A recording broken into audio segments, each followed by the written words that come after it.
नमस्कार। आप सुन रहे हैं द बॉलीवुड रेडियो और मैं हूं आपके साथ आकाश। दोस्तों, आज के इस पॉडकास्ट में किस्सा राजेश खन्ना के उस दौर का है जब वो अपने सुपर स्टारडम के पीक पर थे। सारी दुनिया राजेश खन्ना के पीछे पागल थी। यूं लगता था कि हिंदुस्तान की हर लड़की राजेश खन्ना से मोहब्बत करने लगी है। लेकिन राजेश खन्ना अंजू महेंद्रू के पीछे पागल थे। हिंदुस्तान की लाखों लड़कियां राजेश खन्ना का दिल जीतने के लिए कुछ भी करने को तैयार थीं, लेकिन राजेश खन्ना का प्यार तो अंजू महेंद्रू थी। आशीर्वाद को सजाने की पूरी जिम्मेदारी अंजू ने अपने हाथ में ले ली थी। अंजू का अब ज्यादातर वक्त आशीर्वाद में ही बीतता था। अंजू उस दौर में राजेश खन्ना की लिव इन गर्लफ्रेंड थी और उस दौर के लिए ऐसा रिश्ता बेहद बोल्ड था। आज ये बातें बेशक बहुत आम लगें, लेकिन तब बहुत बोल्ड था। राजेश खन्ना का पूरा स्टाफ उन्हें मेम साहब कहकर पुकारता था। प्रशांत रॉय, जो राजेश खन्ना के बहुत करीबी रहे और लंबे समय तक आशीर्वाद में भी रहे, सारा कामकाज राजेश खन्ना का संभालते थे। वो बात के दिनों में एक इंटरव्यू में बताते हैं कि अंजू मेम साहब पूरे बंगले की देखभाल करती थी। अगर कोई पार्टी या फंक्शन होता था तो वो उन्हीं की देखरेख में होता था। हालांकि चाई जी उन्हें ज़्यादा पसंद नहीं करती थी। चाई जी यानी कि राजेश खन्ना की माँ। अंजू मेम साहब काफ़ी मॉडर्न थीं। आशीर्वाद में काम करने वाले हम लोग सोचते थे कि काका जी उन्हीं से शादी करेंगे और वही हमारी मालकिन बनेंगी। दोनों के व्यक्तित्व एक दूसरे के बिल्कुल जुदा थे। राजेश खन्ना एक इंट्रोवर्ट थे जिनकी परवरिश एक परंपरागत माहौल में हुई थी, एक रूढ़िवादी परिवार में जिसके अपने नियम कायदे कानून होते हैं, जो अपनी संस्कृति और तमाम बंधनों से बंधा हुआ होता है, सामाजिक पारिवारिक। इसके विपरीत अंजू महेंद्रू एक बेहद आधुनिक परिवार से थीं, जहां हर फैसले में घर की महिलाओं की भी पूरी भागीदारी होती थी और सपने देखने पर कोई पाबंदी नहीं थी। लेकिन रिश्ते के शुरुआती दिनों में प्रेमियों के बीच ऐसी बातों का ना तो जिक्र होता है और ना ही फिक्र। हर फिल्म के साथ राजेश खन्ना की कामयाबी सबको हैरान करती जा रही थी। जो भी फिल्म आती सुपर डुपर हिट होती। जिस फिल्म में राजेश खन्ना होते वो फिल्म ब्लॉकबस्टर होती। राजेश खन्ना की मौजूदगी अब किसी भी फिल्म के सुपर डुपर हिट होने की गारंटी बन चुकी थी। ये वो दौर था।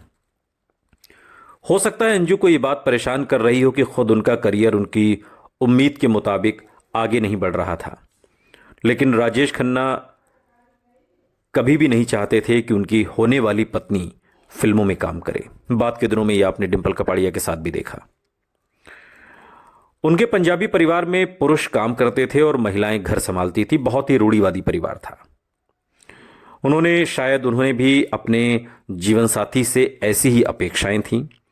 राजेश खन्ना का मानना था कि अब वो सुपरस्टार हैं और उनके पास सब कुछ है, फिर अंजू को भला कमाने की क्या जरूरत है। वो शायद ये नहीं समझ पाते थे कि फिल्मों में करियर बनाना अंजू का सपना था, न कि पैसे कमाने का जरिया। इस बात पर अंजू महेंद्रू और राजेश खन्ना के बीच असहमति बनी रही। झगड़े हुए, नाराजगी रही, मान मनोबल भी चला। फिल्म इंडस्ट्री में तो ये बातें भी कही जाती कि सुपरस्टार राजेश खन्ना चाहें तो अंजू का करियर आगे बढ़ाने में उनकी मदद कर सकते हैं। भला राजेश खन्ना को कौन मना करेगा। और राजेश खन्ना का स्टारडम ऐसा कि जिस फिल्म में हो वही फिल्म सुपरहिट है, तो क्यों ना अंजू महेंद्रू के साथ ही राजेश खन्ना फिल्म बना लें। उस दौर में तमाम फिल्म मैगजीन्स में ये बात लिखी जाती, लेकिन ऐसा कभी हुआ नहीं। शायद राजेश खन्ना को लगने लगा था कि अंजू उनकी मर्जी के खिलाफ जा सकती हैं। यह एहसास काका को हो गया था। राजेश खन्ना और अंजू में इस बात के मतभेद तब भी हुआ करते थे जब राजेश खन्ना सुपरस्टार नहीं बने थे। और कहते हैं कि ऐसे ही एक झगड़े के दौरान दोनों में बातचीत बंद हो गई और इसी दौरान दोनों के बीच में अचानक एक और किरदार आ गए। उन्हीं दिनों अंजू महेंद्रू की मुलाकात वेस्टइंडीज के मशहूर क्रिकेटर गैरी सोबर्स से हुई। उस दौर में वेस्टइंडीज की क्रिकेट टीम दुनिया की सर्वश्रेष्ठ क्रिकेट टीम थी और गैरी सोबर्स उसके स्टार क्रिकेटर थे। अचानक फिल्म मैगजीन्स में अंजू और गैरी की मुलाकातों की खबरें छपने लगी। अंजू महेंद्रू गैरी सोबर्स के साथ हुई अपनी इस नई दोस्ती को समझने की कोशिश ही कर रही थीं कि वो हो गया जिसकी उन्हें उम्मीद नहीं थी। गैरी ने अंजू को कलकत्ता बुलाया जहां उनका मैच था, और एक शाम पार्टी में गैरी ने डांस करते हुए अचानक से अंजू को प्रपोज कर दिया और सगाई की अंगूठी भी पहना दी। अंजू भी गैरी की तरफ आकर्षित थी। उन्होंने वो अंगूठी कबूल कर ली। ये अलग बात थी कि वो अभी भी राजेश खन्ना की गर्लफ्रेंड थी, उनके साथ लिव इन रिलेशनशिप में रहती थी। अंगूठी के साथ अंजू वापस बंबई लौट आई। जब राजेश खन्ना को इस बात का पता चला तो वो बौखला गए, गुस्से से बिल्कुल लाल हो गए और गुस्से में वो अंजू पर चीखने चिल्लाने लगे। काफी देर तक अंजू से बहस करने के बाद वो अपना सिर पकड़कर किसी बच्चे की तरह रो पड़े। वो अंजू से प्यार करते थे और अब उन्हें यह डर सताने लगा कि कहीं अंजू उन्हें छोड़कर चली न जाए। और उस वक्त राजेश खन्ना 30 साल के भी नहीं थे। फिल्म पत्रिका स्टारडस्ट को दिए इंटरव्यू में अंजू ने बाद के दिनों में उस दौर को, उन दिनों को याद करते हुए कहा, सच कहूं तो उस समय मैं काका के साथ रिश्ते में थी। हमारी किसी बात पर लड़ाई हुई थी और चिढ़कर ही मैंने गैरी से अफेयर कर लिया था। लेकिन इसका मतलब ये नहीं कि मैं गैरी को पसंद नहीं करती थी। मुझे नहीं पता कि अगर काका मेरी जिंदगी में वापस नहीं आए होते तो क्या होता। मैंने काका के घर से ही गैरी को फोन किया और सगाई तोड़ दी। इस वाक्य के बाद राजेश खन्ना और अंजू महेंद्रू फिर से करीब आ गए। लेकिन अंजू को लेकर अब राजेश खन्ना बेहद पॉजिटिव हो चुके थे। वो हर वक्त अंजू के साथ रहना चाहते थे। जिस वक्त वो शूटिंग में व्यस्त होते थे या अंजू उनके साथ नहीं होती थी, वो ये जानना चाहते थे कि अंजू कहाँ हैं, किसके साथ हैं, क्या कर रही हैं। राजेश खन्ना पहले से ही तनाव में थे और फिर उनके ऐसे बर्ताव से उनके और अंजू के रिश्ते पर दबाव कम होने की बजाय बढ़ता चला जा रहा था।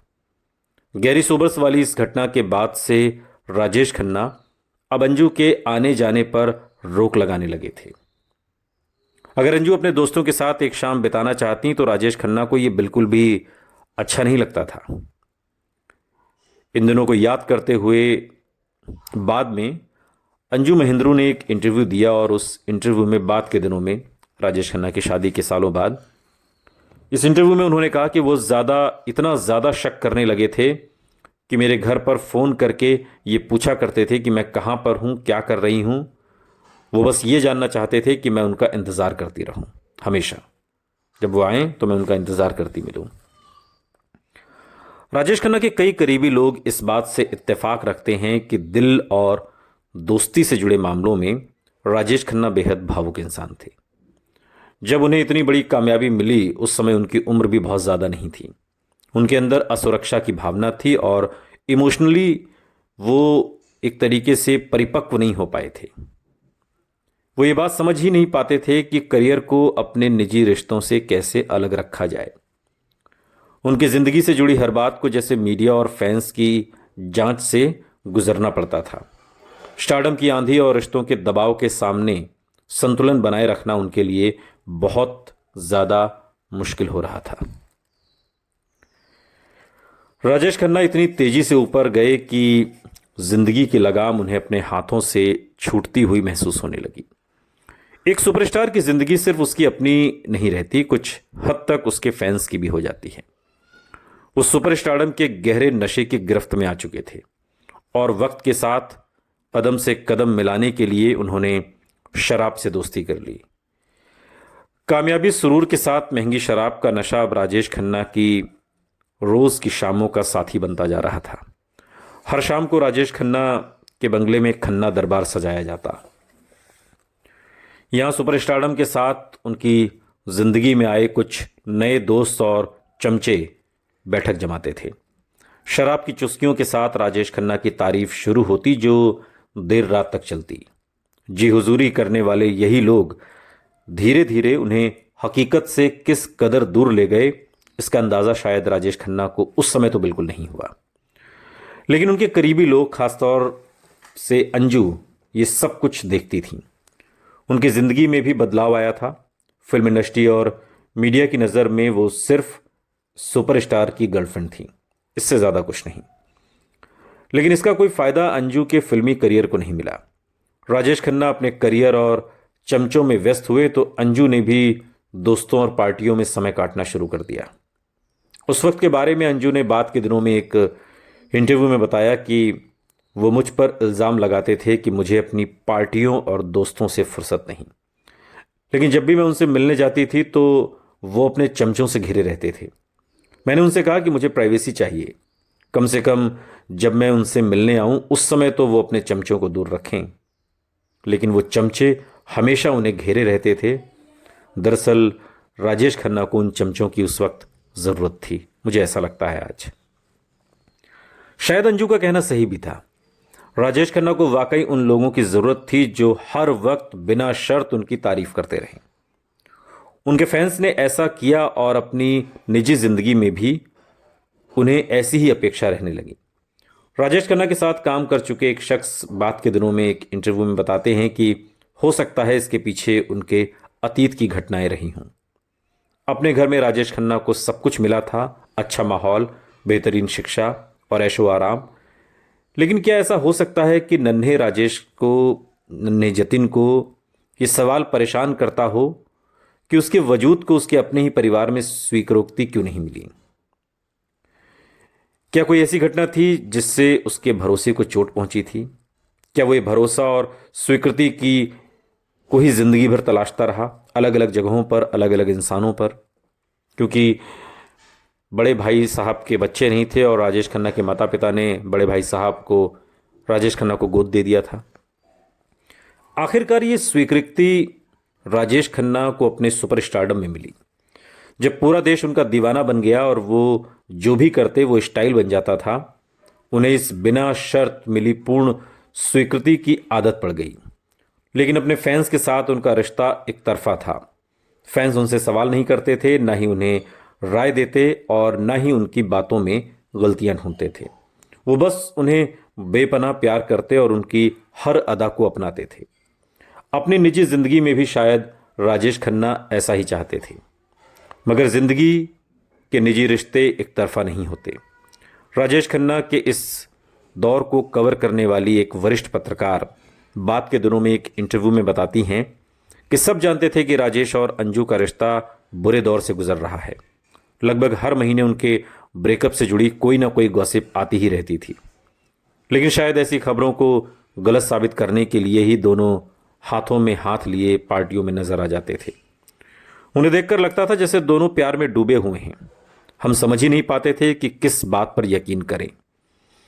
एक और सीनियर एक्टर जो उस दौर के राजेश खन्ना के समकक्ष थे वो बताते हैं कि बाद के दिनों में एक इंटरव्यू में, काका वाकई अंजू से बेहद प्यार करता था।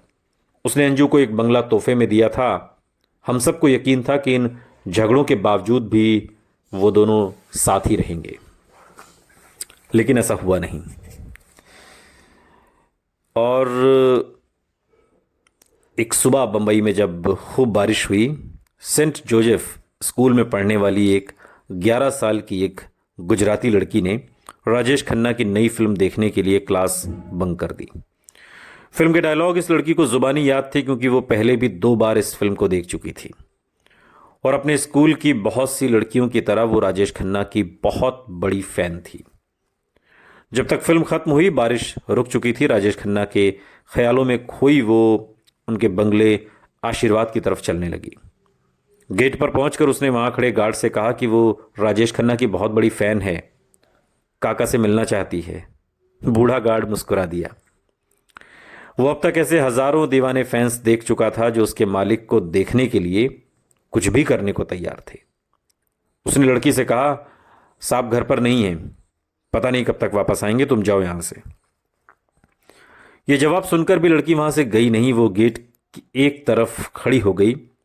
कुछ ही देर बाद रफ्तार से आती एक सफेद फिएट कार ने बंगले के गेट पर ब्रेक लगाए और इसी पल कार के पहियों से उछलकर सड़क पर जमा बरसात का पानी लड़की के जूते और मोज़ों को गंदा कर गया। गेट खुला और कार बंगले के अंदर दाखिल हो गई। अंजू महेंद्रू कार से उतरी और बंगले के अंदर चली गई, लेकिन अपने गंदे जूतों पर नजर डालते हुए सेंट जोसेफ स्कूल में पढ़ने वाली इस 11 साल की लड़की की आंखों में आंसू आ गए। जानते हैं ये लड़की कौन थी? इस लड़की का नाम था डिंपल कपाड़िया। सुनते रहिए द बॉलीवुड रेडियो, सुनता है सारा इंडिया।